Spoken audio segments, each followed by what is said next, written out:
Sir सध्या काय पावसाची स्थिती आहे आणि जूनमध्ये सरासरीपेक्षा 70% कमी पडला आहे पाऊस, काय स्थिती आहे सर? सध्या जर बघितलं तर मागील 24 तासांपासून आपण बघतोय की मान्सून महाराष्ट्रातील अजून काही भागांमध्ये सक्रिय झालेला आहे, ज्यामध्ये अलिबाग, पुणे, त्यानंतर सोलापूर, त्याचबरोबर धाराशिव आणि पुढे तेलंगणाचा काही भाग, छत्तीसगडचा काही भाग, ओडिसा, झारखंड आणि नंतर बिहारमधील अजून काही भागांमध्ये तो पोचलेला आहे. सर मान्सून आत्ता नेमकी काय स्थिती आहे? वेळेवर दाखल झाला होता पण अजून सक्रिय त्या म्हणावं तेवढ्या प्रमाणात का नाही झालं? आत्ता येणाऱ्या 48 तासांमध्ये तो महाराष्ट्रातील अजून काही भागामध्ये सक्रिय होण्याचे चान्सेस आहेत, इन्क्लुडिंग मुंबई. आता याआधीची कंडिशन्स वेगळ्या होत्या, ज्यामध्ये उत्तरेकडनं येणारे ड्राय विंड्स असतील किंवा MJO फेवरेबल कंडिशन्समध्ये नसेल, या सर्व कारणांमुळे आपल्याकडे पाऊस पडत नव्हता किंवा मान्सूनचे वारे इतके सक्रिय नव्हते किंवा वीक होते असं आपण म्हणू शकतो. परंतु आता ते सक्रिय झालेले आहेत आणि त्यामुळं आपण अरबी समुद्राबरोबरच कोकण किनारपट्टी आणि इंटिरियर महाराष्ट्रामध्ये सुद्धा चांगल्या प्रकारचा पाऊस पडताना आपल्याला दिसतोय आणि तो कंटिन्यू राहण्याचे चान्सेस आहेत. सर आगामी काही काळामध्ये जिल्हानिहाय कशी असेल पावसाची स्थिती? जिल्ह्याने महाराष्ट्रातील बहुतांश ठिकाणी आपण बघू शकतो की मेघगर्जनेसह पावसाची शक्यता आहे आणि त्यानंतर तो स्टेबल होण्याचे चान्सेस आहेत. तुम्ही जो अंदाज व्यक्त करता तो कधीपर्यंत आहे? येणाऱ्या 5 दिवसांसाठी, आजपासून पुढचे 5 दिवस अशीच कंडिशन्स राहण्याची शक्यता आहे.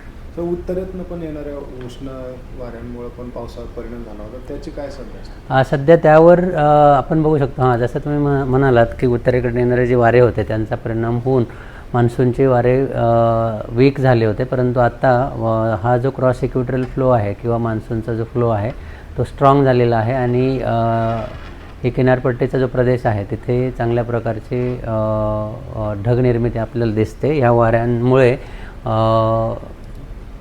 चांगलं बाष्प जे आहे ते ह्या रिजनवर वाहून नेण्यात येत आहे आणि त्यामुळं या रिजनला आपण अलॉंग द वेस्ट कोस्ट म्हणता येईल, आपल्याला चांगल्या प्रकारची ढगनिर्मिती होताना दिसते, इन्क्लुडिंग महाराष्ट्राचे जे कोस्टल रिजन्स आहेत. त्यामुळं आणि अशीच परिस्थिती येणारे 4 ते 5 दिवस राहण्याची शक्यता आहे, इवन 1 वीक आपण म्हणू शकतो. आणि त्यामुळं मान्सून अजून पुढे सरकण्यासाठी वातावरण अनुकूल आहे.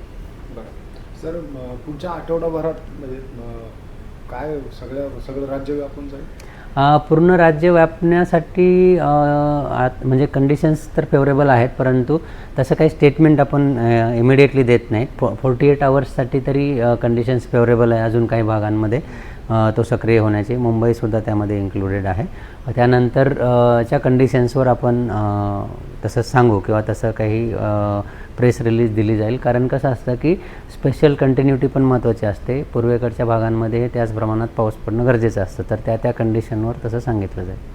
सर जूनमध्ये जसं सांगितलं सुरुवातीलाच की 70% कमी पाऊस पडलेला आहे, ही तूट जुलैमध्ये भरून निघू शकते का? तुमचा प्राथमिक अंदाज काय? आमचा जो जुलै महिन्याचा अंदाज आहे तो ह्या महिन्याच्या शेवटी येईल आणि त्यावेळी आपल्याला अजून क्लिअर पिक्चर होईल. परंतु येणारे 8 ते 10 दिवस मान्सून कोकण किनारपट्टीसह इंटेरियर महाराष्ट्रामध्ये सक्रिय राहण्याची शक्यता आहे. त्यामुळे पाऊस चांगल्या प्रकारे होईल. यंदाच्या मान्सूनच्या प्रगतीचा वेग सामान्य वर्षाच्या तुलनेत कसा आहे? नक्कीच. आत्ता जर बघितलं तर तो स्लो आहे असं आपण म्हणू शकतो आणि पुढं त्याचा जोर कसा राहील तो त्या वेळच्या कंडिशन्सवर अवलंबून राहील. सर आता आपण पावसाचं तर बोलतो, पण मुसळधार पावसाची पुढच्या काही दिवसांमध्ये शक्यता आहे? मुसळधार पावसाची शक्यता कोकण किनारपट्टीला आहे आणि इंटेरियरमध्ये थंडरस्टॉर्म्स किंवा मेघगर्जनेसह पाऊस पडू शकतो. 26, 27, 28 तारखेनंतर किंवा 25 नंतरच इंटेरियरमध्ये सुद्धा मुसळधार पावसाची शक्यता आहे. तर त्याचे अपडेट्स भारतीय हवामान विभागाकडनं वेळोवेळी दिले जातील. सर तुमच्याकडनं तर सुरुवातीला सांगण्यात आले की पाऊस कमी पडेल यंदा, मात्र आता जूनमध्ये पाऊस कमी झाल्यानंतर काही जण दावा करतात की दुष्काळासारखी सदृश परिस्थिती निर्माण होईल. तर आत्ताच्या स्थितीवरनं तुमचा काय अंदाज? आत्ता ॲक्टिव्ह मान्सून कंडिशन्स आहेत. मान्सून जो आहे तो टप्प्याटप्प्याने येत असतो. जसं आपण बघितलं की तो तळ कोकणामध्ये पोचला, परत काही दिवस त्यामध्ये खंड किंवा तो थांबला गेला होता. त्यानंतर आता परत ॲक्टिव्ह कंडिशन्स आहेत. त्यानंतर परत काही दिवस थोडासा वीक होऊ शकतो, परत वाढू शकतो. असे कंडिशन मान्सूनमध्ये होत असतात. सध्या तरी ॲक्टिव्ह कंडिशन्स आहेत. 8-10 दिवसांमध्ये महाराष्ट्रातील बहुतांश ठिकाणी चांगल्या पावसाची शक्यता आहे आणि त्यानंतरच्या ज्या कंडिशन्स आहेत त्यावर सगळं डिपेंड असेल. पण ओव्हरऑल जर बघितलं जून ते सप्टेंबर त्यामध्ये पाऊस हा सरासरीपेक्षा कमी असण्याची शक्यता आहे. अल्निनो किंवा सुपर अल्निनो याच्याबद्दल बरेच अंदाज वर्तवले. आत्ता सध्या काय चालू? सध्या जर बघितलं तर एल्निनो कंडिशन्स आहेत आणि एल्निनो कंडिशन्समुळे आपल्याकडे त्याचा इम्पॅक्ट म्हणजे एल्निनो कंडिशन्सचा इम्पॅक्ट आपल्या रिजनवर डेफिनेटली होऊ शकतो. बरं सर, शेतकऱ्यांना एक वेगवेगळे हवामान तज्ज्ञ झाले तर त्यांच्याकडनं वेगवेगळे अंदाज वर्तवण्यात येत आहेत. सोबतच वेगवेगळ्या संस्था आहेत त्यांच्याकडनं वेगवेगळे अंदाज वर्तवण्यात, त्यामुळे शेतकऱ्यांमध्ये थोडंसं कन्फ्युजन आहे. पेरणी नेमकी करावी, शेतीच्या बाबतची इतर जी कामं आहेत त्याच्याबाबत काय? शेतीच्या कामांबद्दल किंवा पेरणीबद्दल जर विचाराल तर जोपर्यंत जरी मान्सून दाखल झाला असेल रिजनमध्ये तरी तो त्या प्रमाणामध्ये किंवा पावसाचं प्रमाण इतकं नाही आहे की तुम्ही काही ठिकाणी असेलही, परंतु सर्वच ठिकाणी अशी परिस्थिती नाही आहे की पेरणी करू शकतो.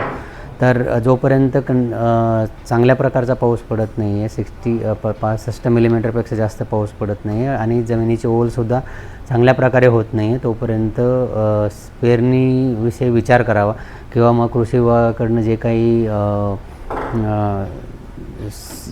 सल्ले दिले जात आहेत त्याकडे लक्ष देणं गरजेचं आहे. सर, उत्तरेत येणाऱ्या उष्ण लाटांच्याबद्दल आपण बोललो तर त्या कधीपर्यंत कमी होऊ शकतात? त्या आता येणाऱ्या 2 ते 3 दिवसांमध्ये त्या बऱ्यापैकी उत्तरेकडनं येणारे जे कोरडे वारे आहेत त्यांचं प्रमाण जे आहे ते कमी होताना दिसतं. त्यामुळंच मान्सून स्ट्रॉंग झालेलं आपल्याला दिसून येतं. मान्सून कमकुवत होण्यामागं काही इतर कारणं सध्या दिसत आहेत का? सध्या तरी कमकुवत नसेल, कारण कसं आहे की कोरडे वाऱ्यांचं एक रिझन होतं, तर ते आता आपल्याला हळूहळू ते कोरडे वाऱ्यांचं प्रमाण कमी होताना आपल्याला दिसून येईल. दुसरं म्हणजे MJO मॅडन ज्युलियन ऑसिलेशन, ज्यावेळी मॅडन ज्युलियन ऑसिलेशन हे फेज 2मध्ये असतं किंवा 2, 3, 4मध्ये असतं, त्यावेळी आपल्याकडं चांगली मान्सून कंडिशन्स असतात आणि आता जर बघितलं तर तो फेज 2मध्ये आहे. तर नक्कीच त्यामुळं आपल्याकडं मान्सूनची चांगली स्थिती निर्माण झालेली आहे असं आपण म्हणू शकतो. तर कमकुवत होण्यासाठी आत्ता तरी काही अशी शक्यता नाही.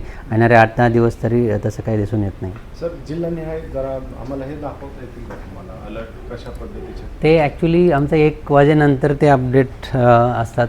तर आत्ता ते अपडेट झाले की नाही आपण एकदा चेक करूयात. मुंबईच्या वेबसाईटवर तुम्ही आमचे जिल्हानिहाय हवामानाचा अंदाज बघू शकता. तर इथं जर तुम्ही गेला तर डिस्ट्रिक्ट फोरकास्टवर जर क्लिक केलं तर इथे तुम्ही बघू शकता. तर आजचा फोरकास्टनुसार येणाऱ्या 4 ते 5 दिवसांचा जर अंदाज बघाल तर महाराष्ट्रातील बहुतांश ठिकाणी आपण बघू शकतो की येलो अलर्ट आहे आणि तो येलो अलर्ट हा मेघगर्जनेसह किंवा विजेच्या कडकडाटासह पाऊस पडण्यासाठी आहे. आणि इथं काही ठिकाणी आपण बघतोय विदर्भातील काही ठिकाणी ऑरेंज अलर्ट आहे आणि तो ऑरेंज अलर्ट हा बेसिकली हीट वेव्हसाठी आहे, कारण तिकडे टेम्परेचर 40+ डिग्री सेल्सिअस आहे. त्यामध्ये नागपूर, वर्धा, त्यानंतर चंद्रपूर असेल, ह्या गोंदिया असेल, ह्या ठिकाणी ऑरेंज अलर्ट आहे. त्याचबरोबर उद्याचं जर बघाल तर आपली जी किनारपट्टीचा रिजन आहे तिथे मुसळधार पावसाची शक्यता आहे. दक्षिण मध्य महाराष्ट्रातील काही ठिकाणीसुद्धा मुसळधार पावसाची शक्यता आहे. इतर ठिकाणी मेघगर्जनेसह किंवा वादळी पावसाची शक्यता आहे आणि विदर्भातील काही ठिकाणी हीट वेव्ह कंडिशन्स कंटिन्यू राहण्याची शक्यता आहे येणारे 3 दिवस आणि 24-25 तारखेला पण सिमिलर कंडिशन्स राहण्याची शक्यता आहे आणि 26पर्यंत जर बघाल तर महाराष्ट्रातील बहुतांश ठिकाणी मेघगर्जनेसह पाऊस पडण्याची शक्यता आहे.